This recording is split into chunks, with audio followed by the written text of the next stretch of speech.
Airing first on Asheville FM, this is The Final Straw, a weekly anarchist, anti-authoritarian radio show broadcasting from occupied Saligi land in southern Appalachia. We bring you voices and perspectives from people, projects, and struggles around the world engaging in the long project toward liberation. This week I had the pleasure to sit down with Sarah Lyons, who is an author, an activist, and a practicing witch, about her new book, Revolutionary Witchcraft, A Guide to Magical Activism, which came out in 2019 from Running Press. This was a great interview to have for me because this is a topic we haven't yet presented on this show, and we cover a wide range of topics, including our guest's personal history with witchcraft, what is meant by magic, witchcraft, and animism in an anti-fascist and anarchist context, how anti-racists and anti-imperialists could approach having a magical practice that doesn't fall into appropriation, and many, many more topics. We also discuss her new book at length, what led her to write this book, and what she hopes readers might get from it. But first, here is an announcement on behalf of Baltimore Free Store. Quote, Maroon movement and a coalition of anti-capitalist organizers are looking for individuals and organizations that want to assist with a regular Baltimore Free Store that will offer no-cost food, gently used clothing, toiletries, books, housing items, and services such as sewing, haircuts, classes, and more. They are actively fundraising to purchase food, toiletries, rental space, transportation, serving items, storage, and other fees needed to launch and make Baltimore Free Store happen. They would appreciate any solidarity. Any amount helps to alleviate the real-life effects of anti-working class budget cuts and poverty that impacts the community. Together, the village will win. To donate items, volunteer, or for more information, email thebaltimorefreestore@gmail.com, and we will link in our show notes to a whole host of ways that people can see more information if they choose to do so. You can hear our interview with Sima Lee, who was one of the founders of the Maroon movement, by going to our website and searching for her name, which is Sima Lee. And now some words from anarchist prisoner Sean Swain. What you say, what you say, what you say, what?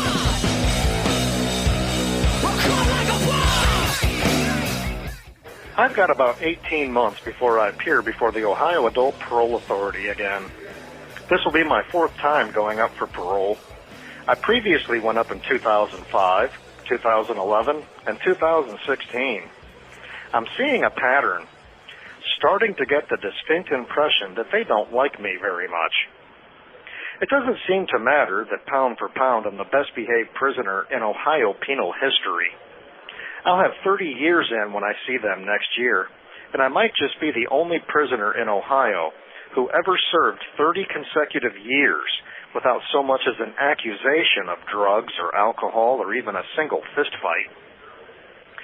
Of course, that objective reality notwithstanding, prison officials I offended, by telling the truth about them, have engineered disciplinary frame-ups to make me a gang leader, an extortionist, and a terrorist, sending me twice to the super-duper max, and then exiling me out of state. Reality is irrelevant to those in power. Anyone who watched the recent impeachment debacle has now witnessed the brand of extreme hierarch wackadoodlery that I've been dealing with for decades from Ohio prison officials. It's a real mental illness, this unyielding insistence that everyone is entitled to their own facts, their own narrative, their own reinvention of reality. Official determinations, from impeachments to prison conduct panels, don't have to be based on real events. So, that being the case, all other things being equal, I expect the Parole Board to accept the determinations that I'm a gang leader, an extortionist, and a terrorist, and to give me 5 more years, and then 5 more, and then 5 more. The Parole Board, and the state of Ohio generally, is nothing if not consistent. They always and unwaveringly do the dumbest thing possible, all things being equal. Hopefully, all things won't be equal. It used to be that back in the 1990s, if you could slip parole board members a large enough pile of cash, They'd grant parole.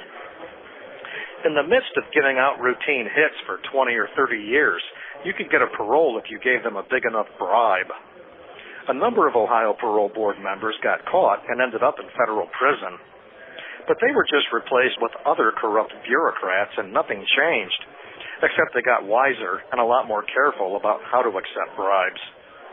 They outsourced their bribery scheme to a third party, a lawyer. You could then bribe the parole board through that lawyer, who took in a fee from her clients and gave part of that to the parole board, who then granted parole. I don't want to get anyone sued, so I can't mention the name of the lawyer who was the outsourced bribery agent just a few years ago, but her initials were Andrea Reno. When I exposed her Ponzi scheme in a prior radio segment, she boarded up her old office and moved. Go figure. I don't know where she went, or if she stopped acting as the parole board's bribery agent or not. If you find her on Google or whatever, drop me a line and let me know where she went. With any luck, by the time I see the parole board, I'll have accumulated a nice briefcase full of cash to bribe the parole board and maybe get free. The irony, of course, is that I didn't commit a crime to get locked up, but I'm willing to commit one in order to get out. My continued and principled crimelessness really isn't getting me anywhere at all. As a practical matter, I'm now willing to engage in bribery to get home. That seems to be the soup of the day when dealing with the Ohio prison complex. If it's not up already, you'll soon find a crowdfunding request for me at GoFundMe.com. Send all your friends there, particularly your middle-of-the-road reformist hierarch friends who want to participate in a feel-good kumbaya save the whales kind of campaign. Only they aren't saving whales, they're saving me. I drafted a carefully worded request to appeal to the hierarch lefty kumbaya demographic. The following is the proposed text I've written for posting on GoFundMe.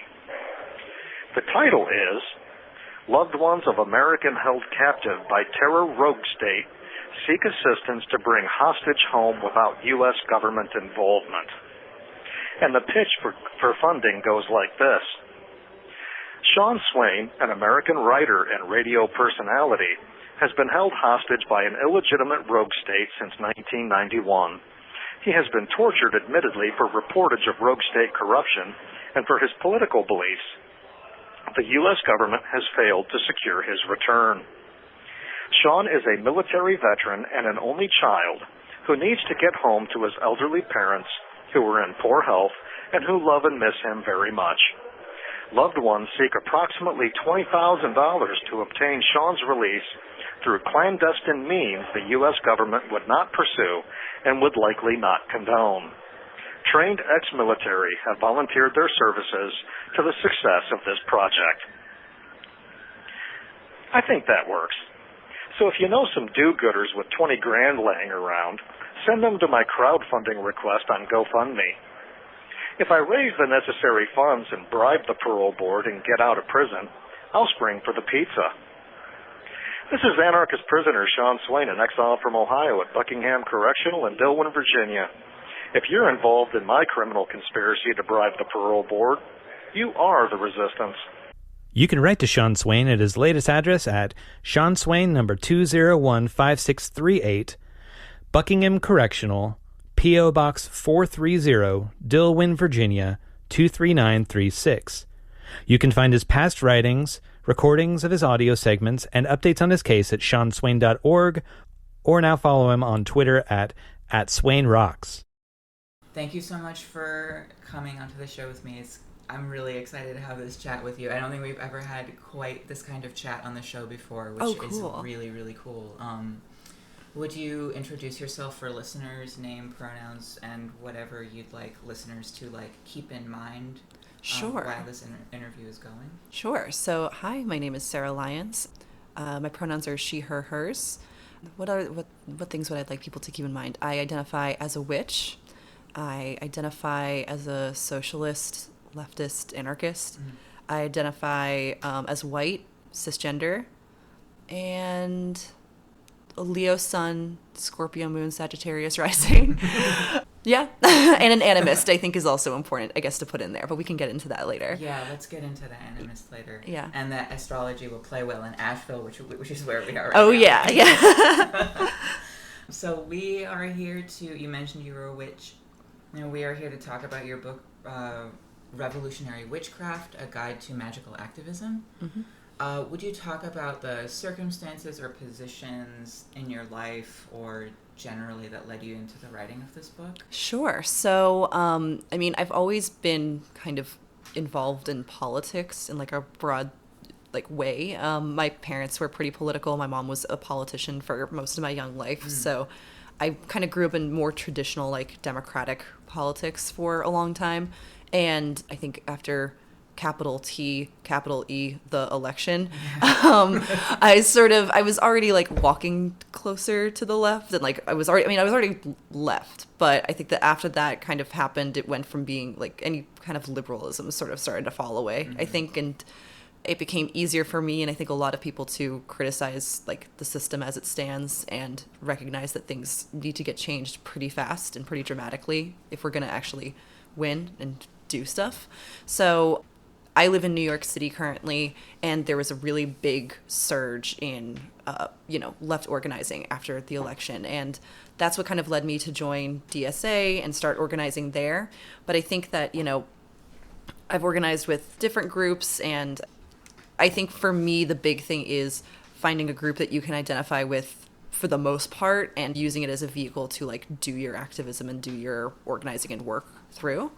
The game that those in power play is making you feel isolated and alone and fighting by yourself. So I think that, if you are lucky enough, or if you can find a group that you get along with and can organize through, you're just going to go so much farther in other areas. Yeah. So currently I'm on the organizing committee for the Eco-Socialist Working Group out of New York City, DSA. So I had been doing politics broadly for a long time. I had also been doing magic since I was about 14 years old. Is that's the age I usually give as my official entry into the world of magic. So I've been practicing witchcraft and practicing magic for most of my life. And to me, the two were just obviously so tied together. I see magic and I see the occult as a philosophy and as a way of, interacting with the world. So to me, I don't separate that understanding that gives me, that practice gives me, from any other part of my life, political or otherwise. And by that same token, I don't really separate my politics out from anything either. So because the two are so blended in my mind, it's of course these are blended, but not everyone sees that, right? So for a while I had been working on, just in the back of my mind, and I had notes, and I had sort of a rough outline of what a book about that kind of stuff would look like. And I was approached actually by the publisher to write this book. And I think that when I love my editor and I love the Career Running Press. When I was getting pitched to this book and we were in the first talks about putting it together, I kind of saw that how it was going to be marketed and maybe some of the way it was going to be packaged was sort of, how do I say this? It was going to be appealing to certainly a younger crowd, and also probably appealing to people who aren't entirely politically engaged, perhaps a more liberal audience, or trying to appeal to a kind of broad audience. And so I thought okay, this is going to be my Trojan horse. If this is going to be on an Urban Outfitters shelf or something, it's not right now, but if it's going to be in that kind of space, then I'm going to speak in the nicest language I can. I'm going to be super upbeat. I'm going to be very easy to understand. And I'm going to talk about the most left politics I can get away with in that context. So I wanted, if this is people's first witchcraft book, it's a good 101 book for you. If it's your first kind of political or activist oriented book, it's also a good 101 book for you. Yeah, it's, I think, a way to kind of blend the two. And going back to what I was saying, it was a way for me to say, okay, if this is a young person reading this and their parents see this for Christmas or something and are oh, this doesn't seem threatening, whatever, I'm going to put the Zapatistas in there. And I'm going to put, radical politics in there so that this kind of enters into people's consciousness more and widens that. Definitely. I was really impressed with your writing style and Thank hearing you talk about that, because I found the book to be just eminently accessible. Thank you. And very clearly written, and also like funny because there was a few passages where you're like, no, don't run away, I'm gonna like talk about Standing Rock now, like don't run away, I'm gonna talk about like the spirit realm now or whatever. I thought that was really great. Thank you. I've written for other publications and like online stuff before, and I feel like when I'm more like journalist, I try to be a little bit more, I don't know, I don't want to say higher language. That sounds so stupid. I guess, like, not quite speak how I actually speak, like not write how I actually speak. But with this book, I really tried to write like I was having a conversation with someone, and really try to think if you're not being accessible, you're not really being radical. And for me, especially with this looking like a 101 book, I wanted it to be like really meet people where they're at, you know? Yeah, and I think it definitely like does that as like a one-on-one book for magical things and a one-on-one book for radical things. So since I like made a sort of like comment in the very, very beginning that we haven't really had much on the show like this before, so like regular listeners might not be used to it. If there's anybody who's skeptical about this topic, what would you say to them right now to like keep attention? Sure. So the thing that's funny, and I maybe talk about this in the book, but something that's funny is that I noticed a real shift in how easy it was to talk to people about magic post 2016. Like, it is a noticeable shift. I remember pre-2016, if I was talking to coworkers or friends or people who I wasn't like open or out to about my practice, if I brought it up or if I was talking about magic, I always had to couch it, I thought, in very, educated language, quote unquote. I had to make it smart. I had to make it academic in a certain way and talk about it in terms of like quantum physics and history and anthropology and, things that sound smart to people, right? So that people don't look at me and immediately think I'm crazy, right? Talking about magic and witchcraft. And it was very difficult, I think, to talk to people about that kind of stuff before. And I didn't talk to people about it as much pre-2016 for a number of reasons. But post-election, it was almost like an overnight shift. Like, you talk to people about magic and like, okay, what's that? Well, it means that reality is a thing that you can fuck with. That, what we think of as real is kind of a collection of belief systems and perceptions and power structures and power dynamics, and these all go into forming our reality, both physical and emotional and etc., and forming what is actually possible. And magic is a system to kind of hack that reality and understand it and also change it, and things can be changed through the power of belief. And I think once people kind of saw that happen before our eyes, it was like, oh, okay, I get that. I think Trump is really using magic and has used magic very effectively. I don't think he necessarily thinks that, but, he grew up in a family whose like guru or, life coach was Norman Vincent Peale, who wrote The Power of Positive Thinking. And he actually married Trump's parents, and he was Trump's personal advisor and sort of, thought coach, I guess, for a long time until his death. And if you've ever read any Norman Vincent Peale, it's a lot of kind of magic 101 techniques that he gives. It's like, if you can change your thoughts, you can change the world. And always thinking positively and always seeing yourself going towards this goal of yours, whatever that is.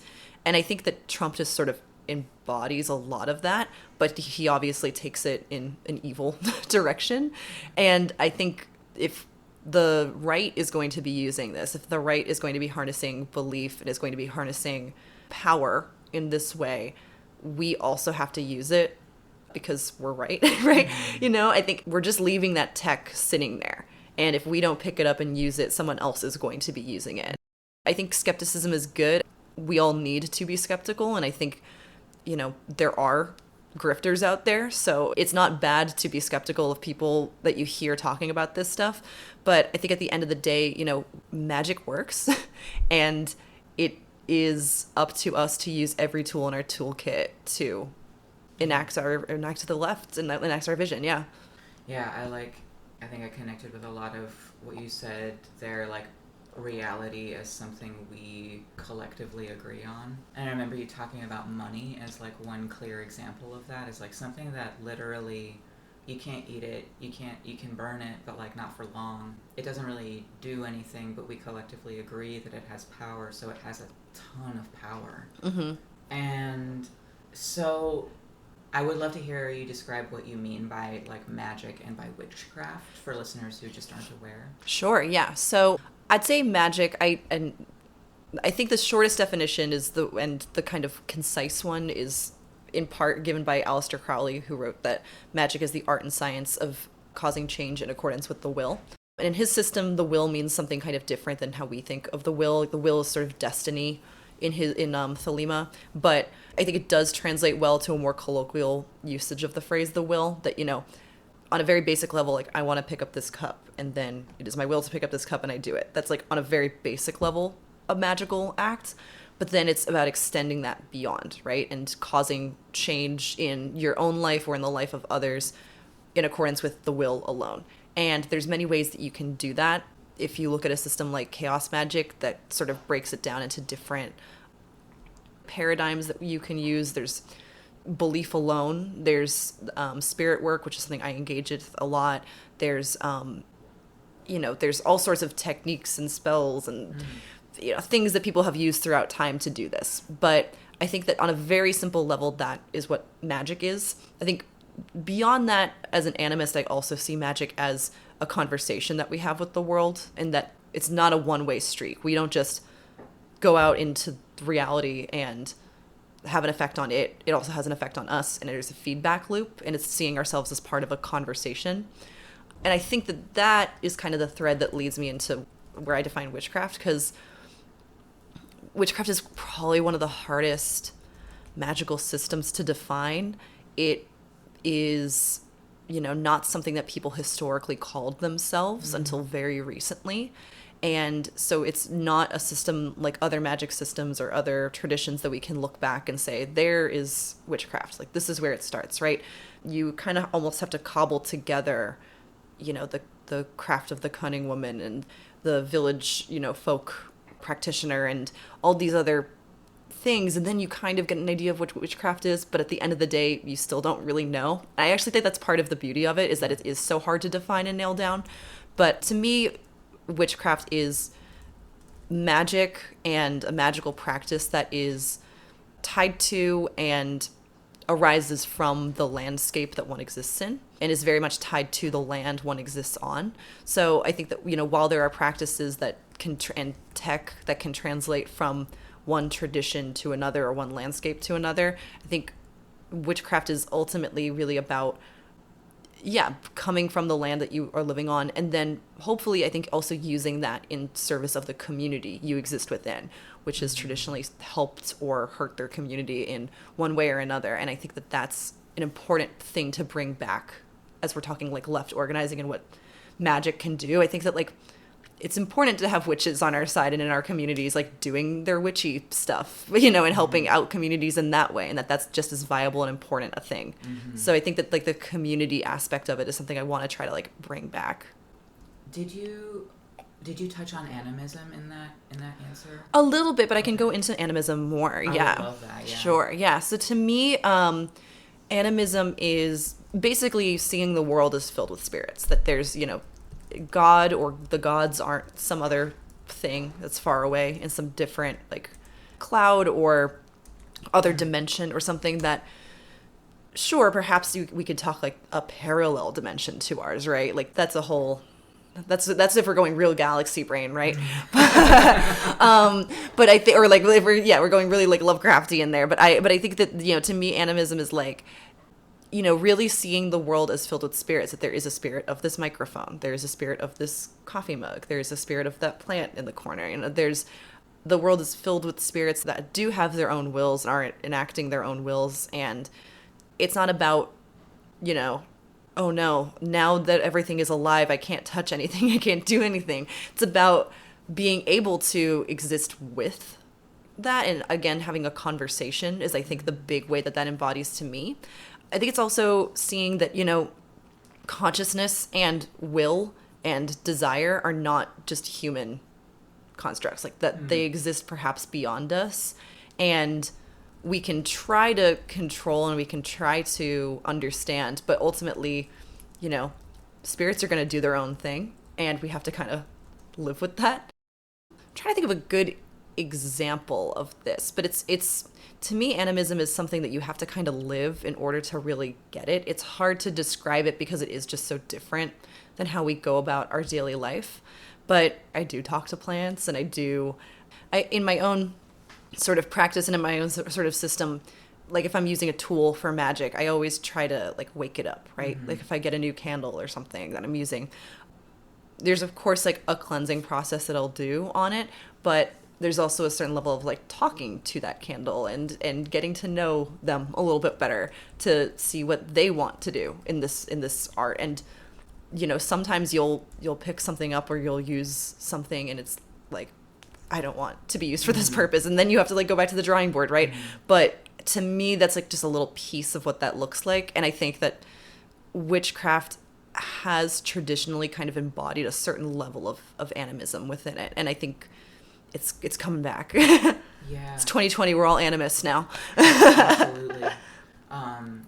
My mother is from India. Okay. And whenever I like, on the few occasions in my adult life, because it's very expensive to get there from here, that I have gone over there, I have been very impressed by what, like, you might call like an animist aspect to like being in the parts that I was in, at least. So like the joke is that if you need like a couple bucks, all you need to do is like, because there's shrines everywhere, there's like a shrine to this tree, there's a shrine to this road, there's a shrine to, there are thousands and thousands of gods that exist over there that people like believe in and look to and have as part of their daily lives, that if you like need a couple bucks and you're just like, oh, I don't know how to get, you just got like go put like a tika on a tree, which is just like a smear some like saffron and like put some rocks around it, and people will start giving the tree money, and you just take it. It's just like Oh my god, maybe not so cute. that's not where I thought that was going. That's hilarious.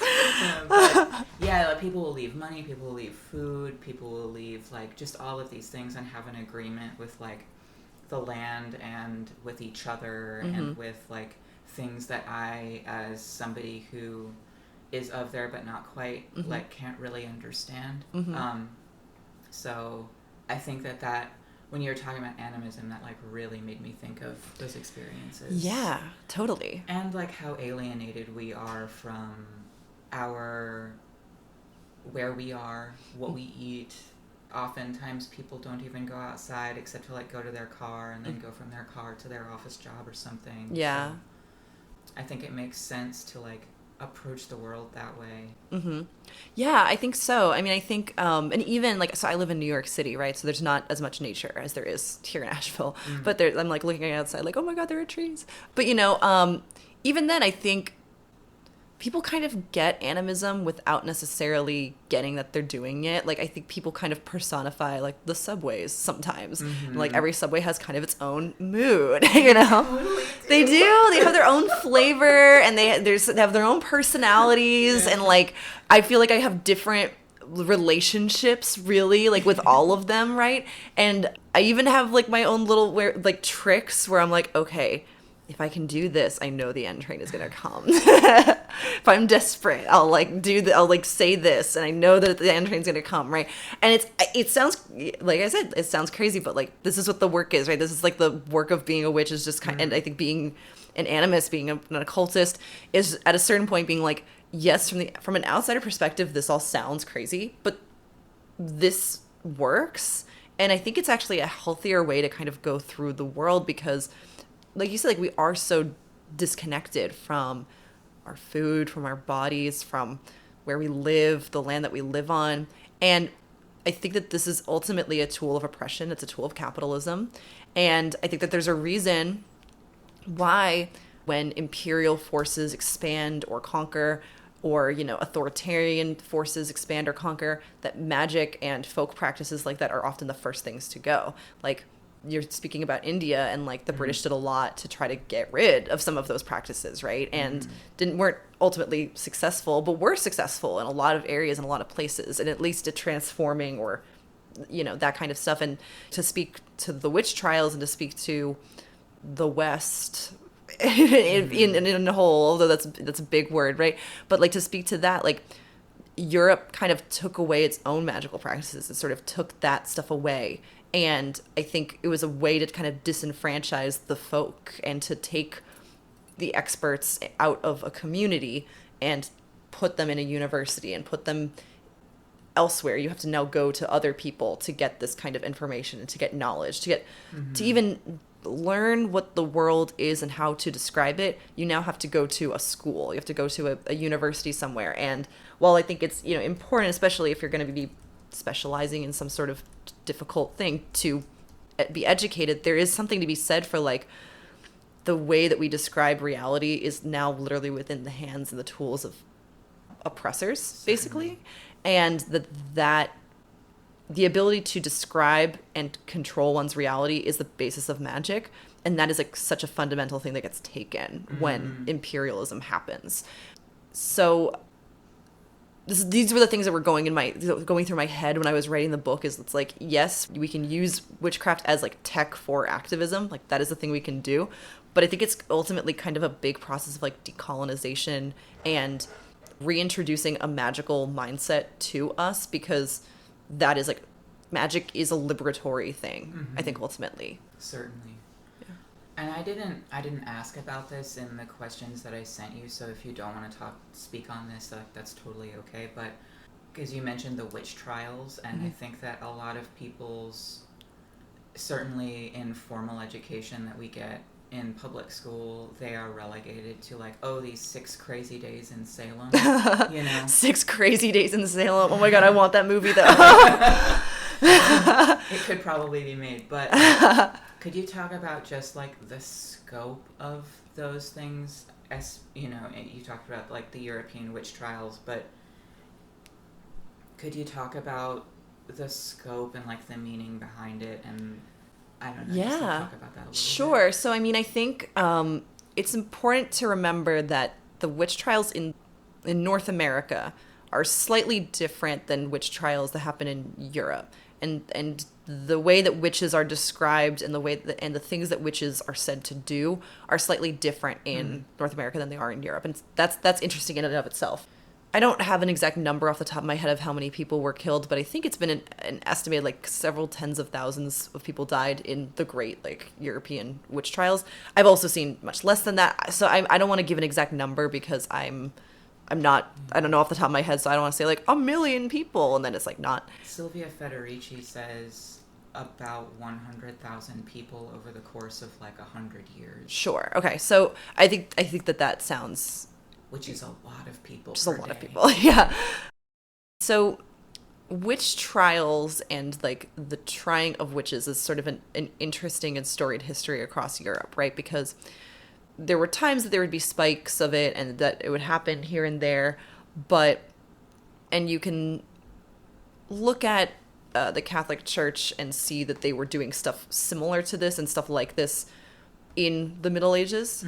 But there's a couple kind of things that come together to sort of create the witch trials as we see them in like the time in the early modern period when like we're really talking about the witch trials, right? And that's the formation of Protestantism, the early beginnings of capitalism, the dawning scientific revolution and scientific materialism, and also the quote-unquote discovery of quote-unquote the New World, right? So when white people first came to Turtle Island and were colonizing over here, a lot of the techniques and things that were done, like horrors that were inflicted on indigenous people in North America, you sort of see the beginnings almost of what kind of tech would get used in the witch trials itself.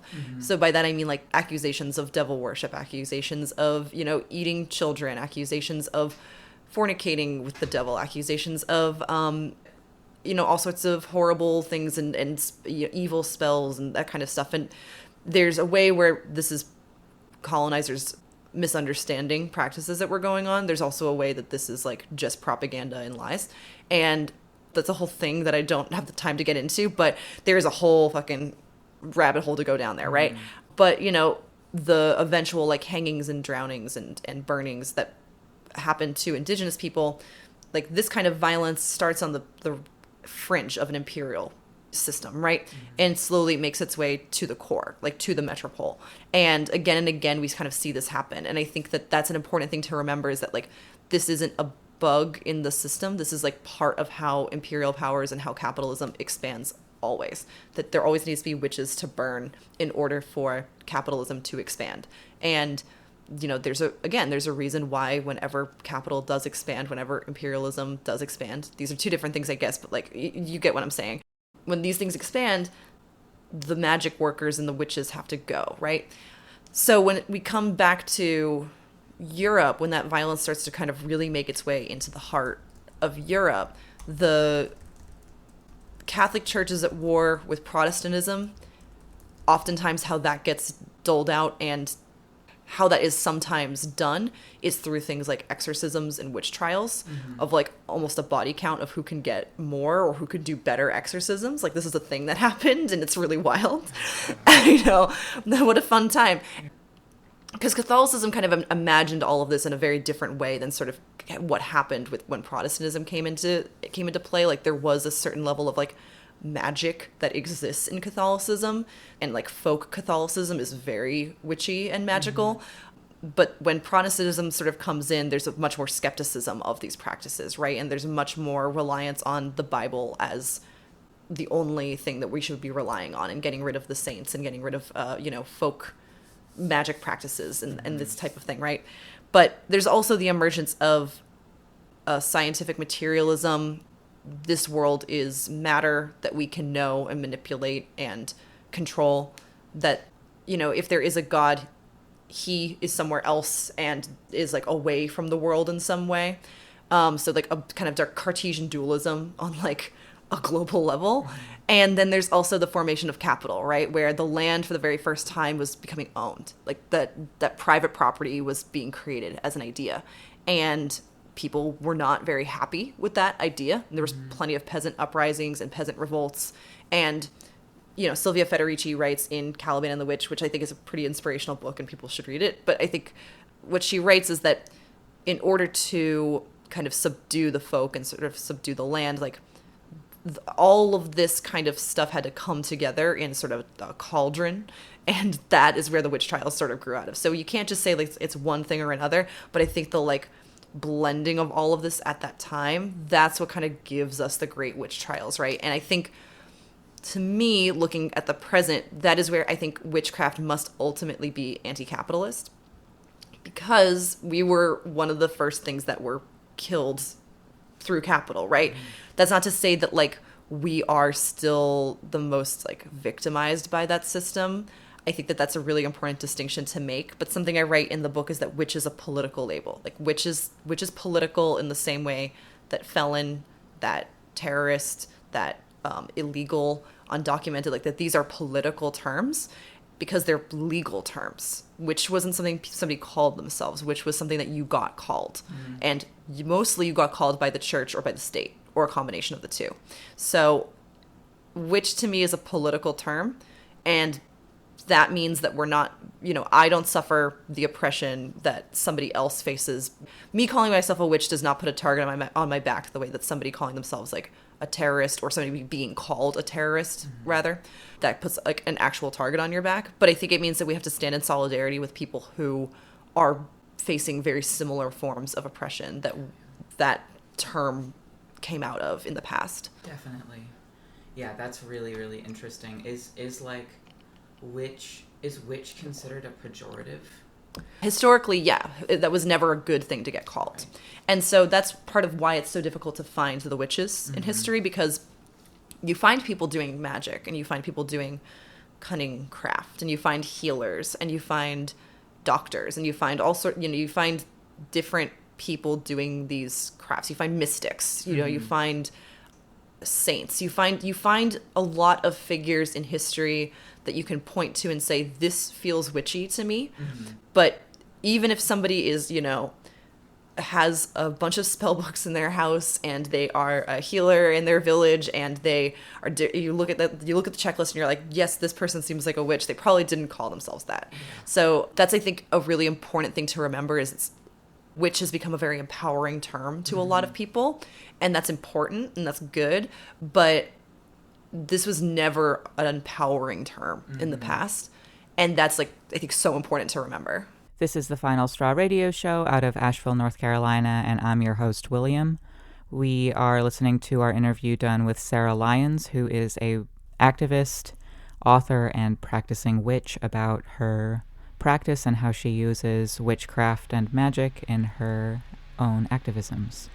And now, as a brief musical break, we are going to hear a track by Feminazgul, who is an Asheville area queer artist, called The Rot in the Field is Holy, off of the upcoming full-length album No Dawn for Men, which is scheduled to be released this June.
I'd love to hear now, like, so at various points in the book, you name yourself as white, and at the beginning of this episode, you also named yourself as white, but also being inspired and led by indigenous practices as well as like many others practices around the world.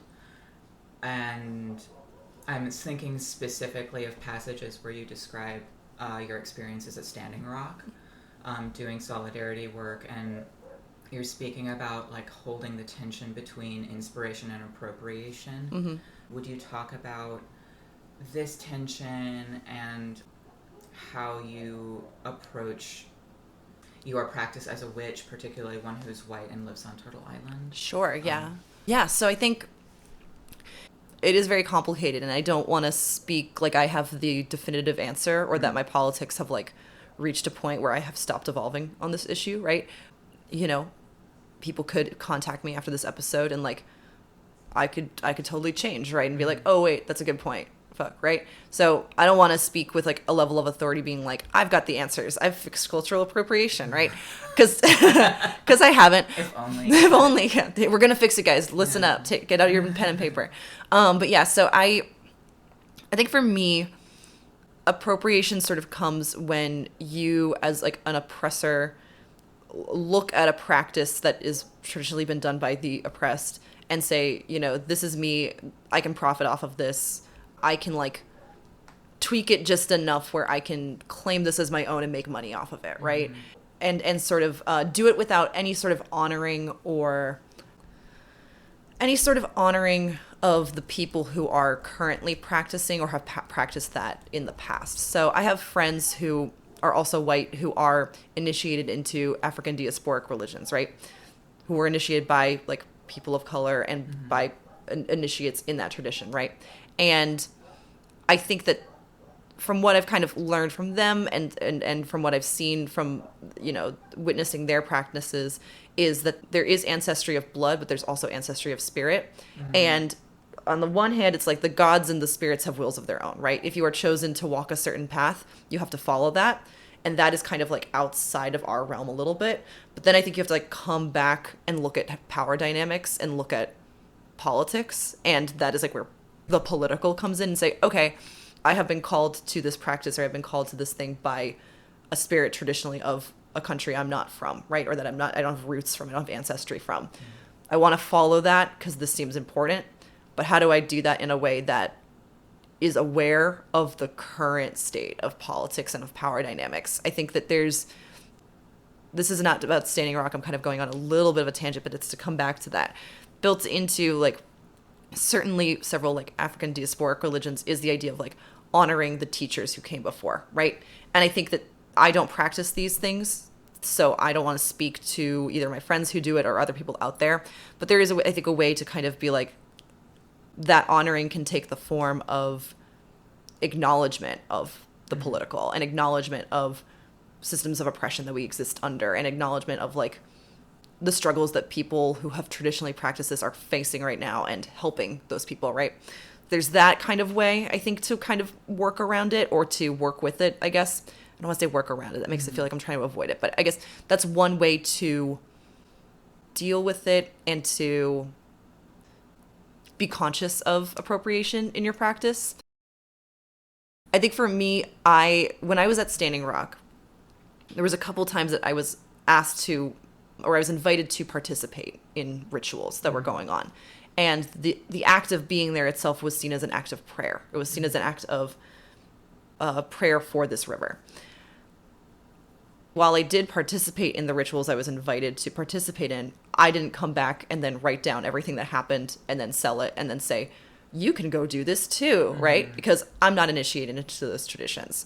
I wasn't given those as a thing to go spread throughout the world and like proselytize.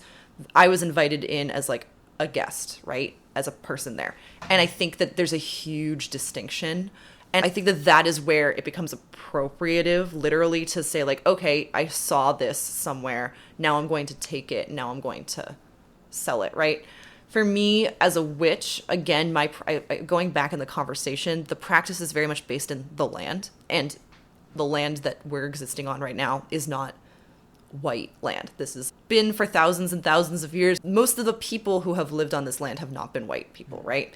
So I think acknowledging that in your practice, acknowledging that if you are practicing magic and if you are working with the land, acknowledging that the land, that if you're doing that, especially on Turtle Island, acknowledging that the land you are on has known genocide is like a big thing. When I talk about inspiration versus appropriation in the book, I'm sort of talking about two things, right? I'm talking on the one hand about people co-opting other people's struggles politically. And, we're in an election year. That's a big topic we probably shouldn't even get into. But you see a lot of people talking and it's like, I'm sorry, I didn't sign up to be spoken for by you, right? And I think so there's on the one hand, like, representation rather than like appropriation of people's struggles, right? Which is a fine line to walk, but I think that that's kind of what I try to talk about in the book is like, I'm inspired by the struggles of Indigenous people because they've been fighting so fucking hard for so fucking long that it makes me get up in the morning and say, okay, if they can be fighting this hard and long, like I as a much more privileged person could do that too, right? And I should be standing with them, right? That's where I get like inspiration from. But I don't wake up and say, wow, they're so cool. I'm actually fighting the exact same fight. My struggle is exactly your struggle, right? I think that's the one distinction I'm trying to make. The other distinction is I can say, wow, I'm an animist. I'm trying to recreate or trying to further my own animistic practice. Here's people who are doing that. Here's what animism can look like in a way. I'm not going to go then do exactly that, but I can almost linguistically look back and say, okay, what would that look like if I did it my own way? What would that look like if I did it and was informed by my European background? What would that look like if I took that and was informed by the city that I live in and my own personal gnosis and practice, right? So that's, I think, where I'm coming from when I say inspiration, not appropriation. I hope that was helpful. I know that was a very long answer, but I want to make sure I'm very careful about how I answer it because I don't want to come across as like, just do what you want, right? No, it definitely did. And I think that like, I particularly wanted to hear your take on this because I think that, and we're going to talk about capitalism a little bit as it relates to, sort of witchcraft. But this is a very sort of riddled topic. Like you see, I could name a few formations, and I'm not really going to do that right now, but you can see formations who are, mostly white formations that like really draw on like indigenous imagery or like a very shallow understanding of like African diasporic or African or indigenous like practices. So yeah, I just wanted to like ask you and like see your take on it as like an anti-racist person yourself. Yeah, how to approach that better. Yeah, I mean, I think the big thing is like I don't practice an African diasporic tradition, so I don't want to act like I'm the expert on it. I just happen to know a lot of people who are part of those traditions, white and non-white. And I think that the thing that I have heard and I have learned from friends of mine who are part of several traditions, I don't want to make it sound like they're all the same, but like several different threads of that initiation and training is a part of it, right? Is a huge part of this. And you can't just wake up one day and go like, I'm going to practice Kimbanda today, right? And just like, that's what I'm going to do. Like, no, there's more work that has to be done. There's initiation, there's welcoming in, there's work that has to be done, right? And again, the spirits are kind of, they have wills of their own. And so if this is something that you're being called to, that's great. But also keep in mind, like, we do live in a world created by politics and power dynamics. And like, is it okay for you to just wake up and say like, okay, I hear the spirit of, this African Orisha calling me. I'm just going to go worship her now. And it's like, no, she's going to fuck your shit up. Like, if you just do that if you just go and do that without like really being initiated, without really going through the proper channels, without knowing how to honor her and like how to do that right and in a correct way, like your shit's going to get so fucked up. Right. So that's my one answer to it too, is it's like, okay, you can try to fucking appropriate this stuff, but they will come for you.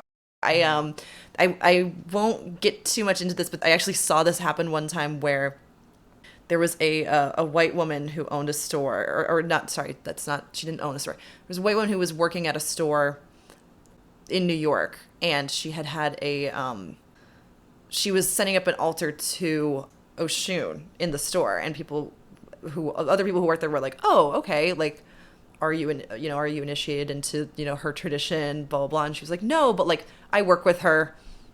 We get along. It's great.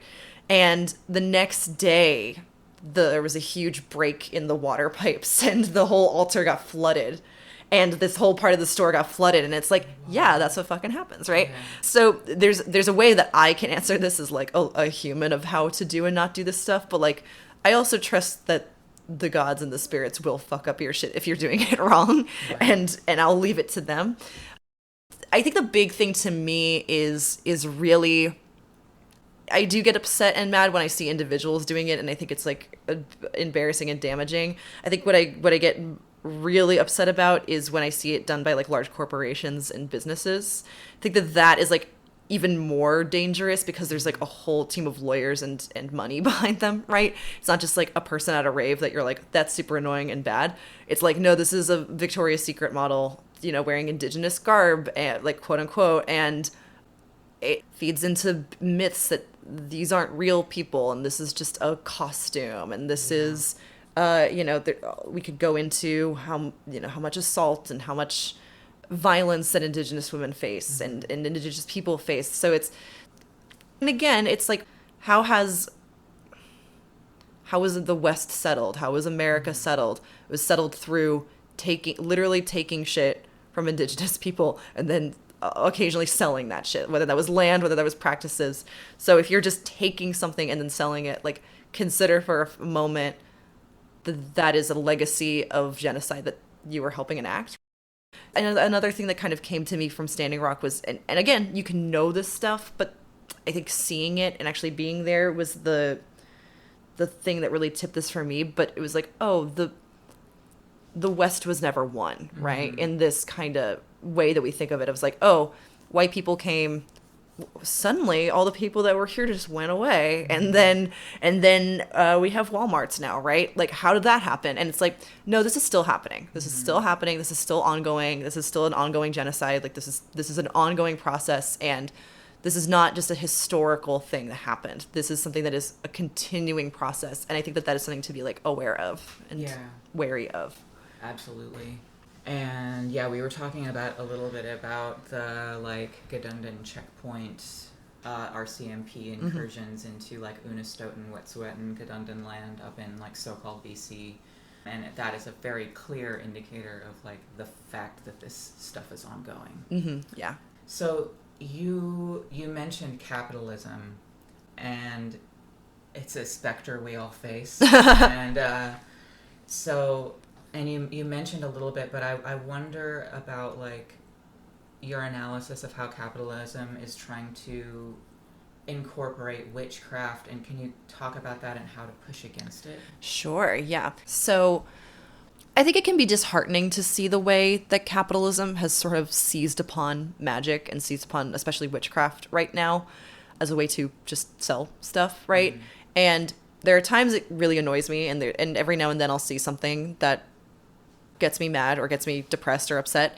But the thing that I go back to again and again is that, like, witchcraft has survived empires. It will survive capitalism. I don't think that there's a risk of witchcraft being destroyed by capitalism. It is older than it. It knows how to wait. I think that what we can do to push back on it is to actually, like, just deepen our magical practices, which is something I try to do with the book a little bit, because I wanted to make it a very conscious effort to not sell things through the book, like not tell people like, go and buy this candle, go and buy this crystal, go and buy this stuff, right? Because I think that one, like, there are things you sometimes do have to get, right? There are sometimes a spell requires a thing, right? And I am not saying for people to stop buying anything associated with witchcraft or magic, right?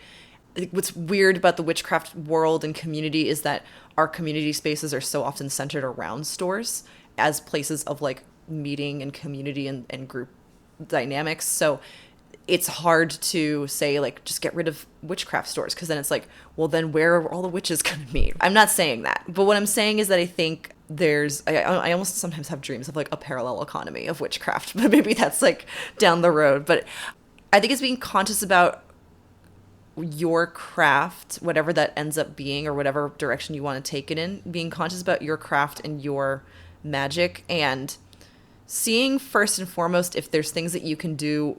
If a spell or a working requires something, is there a way to not buy it? Is there a way to make it or to grow it or to pick it yourself? Mm-hmm. That also connects you to the landscape, right? It connects you back. Like there are times I will go into a witch store and I'll see things for sale there and I'm like, this literally grows everywhere. Like you don't have to buy this. This like I saw this on my way here right now, right? But people don't get that, right? So on the one hand, I think trying to decommodify your craft on a personal level is important. Witchcraft to me and magic in general, especially witchcraft, because I think there is a community component to it that has gotten lost over the years and has been made sort of individualized, under capitalism. But, the witch was a figure of the community, was a figure that existed in communion with other people and helped heal the sick or make people sick or would give blessings to crops or curse crops, right? There's a lot to be said for like that kind of role in a community space, right? So there's that, I think, of using your magic to help others and to see what people in your immediate like kind of circles need. But magic is about being connected to the world around you, and capitalism so desperately needs us to be disconnected. And so I think really leaning into that aspect of magic and leaning into that aspect of witchcraft and saying, no, like there's a whole world here that I am talking to that is like beyond, that cannot be bought and sold, right? You cannot put a price tag on magic itself. And that is something that is, I think, literally everyone's right to experience. The sign off I've been giving in people's books when I write is magic is your right. Because I really do think it is a right of people. That is something that you get. That's just a thing that we get to have as human beings. And you can read books on it to get a better understanding of that. And you can go to classes and there's a place for all of this, right? But ultimately, like, you can just do magic and you don't need to buy anything to do that. And I think that is actually so radical that that is scary. That is scary to those who would have you believe that witchcraft is buying the right crystal, saying the right words out of a book, and lighting the right candle, right? And drawing the right bubble bath. Like that's witchcraft, right? And it's like, no, the crazy thing is you literally don't need that. You just need like yourself and your body and your mind, and like that is literally enough sometimes. And I think that's dangerous, and we should lean into that. Maybe on that tip, is there like a practice that you would leave listeners with who want to try this for themselves, particularly those who are interested in like incorporating what you've been talking about, magic, into their politics or activism? Sure. So the kind of what I've been doing on tour with this book is going through sort of a 201 of the book, going over certain ideas and things that I talk about, but expanding on them. And I end every talk with a meditation on utopia. I think on the left, we have to get a lot better at imagining utopia and thinking about what we're fighting for and kind of like what our most maximalist end goals are. And I think this for two reasons. One, on a practical level, you go where your mind goes. And so I think the right has sort of an idea of what it wants, like the dystopia it's trying to create. If you look at something like the Koch brothers or, groups like that, they know exactly what kind of world they want. It's not a world that I want, but they know what they're fighting for, right? And I think that on the left, there's sometimes, I don't think this comes from a bad place always, but I think we can sometimes get so wrapped up and so desperate that it's like, well, let's just have the revolution and then we'll figure it out afterward. Like, let's just get rid of capitalism and then we'll figure something out afterward. It's like, I appreciate that, but we really should figure out at least a little bit what we want, right? We should kind of sit with that. And I also think magically, the more that we imagine and the more that we dream of this stuff, I think that part of reality literally does begin to open and it does become more accessible to us. So I think going back to magic being a thing that you can just have and that you can just start, I think some people have a very difficult time knowing where to start a magical practice because they think, I have to buy this thing, I have to do this stuff. Starting very small and kind of naturally letting yourself grow out of there is actually much more useful. And how I've kind of grown my practice is just like, okay, let me start with one thing a day and do that for a month. And then I'll see what I need out of that. And then I'll grow from there. And then just letting it kind of naturally and organically build. So I think if you're going to do a practice this year, it's still kind of early in the year. I think daily meditation is very important. 5 to 10 minutes a day. Don't stress yourself out. And I think take like literally 5 or 10 minutes of the day and imagine yourself waking up in your bed. It doesn't have to be necessarily your actual bed. It could be somewhere else. But imagine yourself waking up in your utopia and getting up and walking around and seeing the things that you see out and about. And like kind of use that as a magical landscape and a meditative landscape to exist in. And see where that takes you and write down what you see and see how that makes you feel. And then bring that energy and that feeling to your organizing. Because I think that is where we start to really get into some good galaxy brain territory. That's where the magic really starts to happen and the consciousness starts to get expanded, right? To get real stoner with it. I really think that we all have to get better at imagining utopia in a really big, beautiful way. So take 5 to 10 minutes a day and just imagine yourself walking around your utopia and see what happens. See how that transforms your organizing. That's awesome. I love that. Thank you. Sort of in closing, how can people learn more about the topics that we've been discussing? Are there any like further resources you'd recommend? And how can they learn more about you and your work, and how can people contact you if they would like? If you want to give that information. Yeah, sure. So, I mean, I have a website, sarahlyons.org. My Instagram is @CityMystic, and I'm on Twitter technically, but I'm not really there as much as I am on Instagram. So if you want to give me a follow, Instagram's probably better, but on Twitter, I'm @_Sarah_Lyons_. What else about? I have on my Instagram, I have like a story highlight that has a bunch of recommended reading that I give to people. So if you have liked things that I've said here, or if you've read the book and you want to see what other things maybe inspired me to write the book or inspired me while I was writing it, I have an ongoing kind of book recommendation list there that people can check out.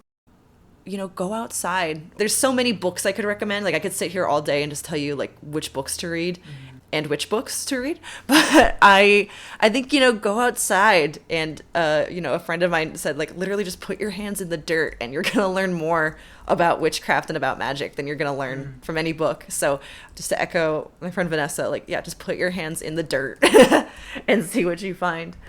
And those are my links and recommendations. The book is Revolutionary Witchcraft, too. Thank you so much for your time and willingness to speak with me. It's been an absolute pleasure getting to like speak with you about these things and like have you on the show and maybe like complicate our understandings of what all of these things can mean. Thank you.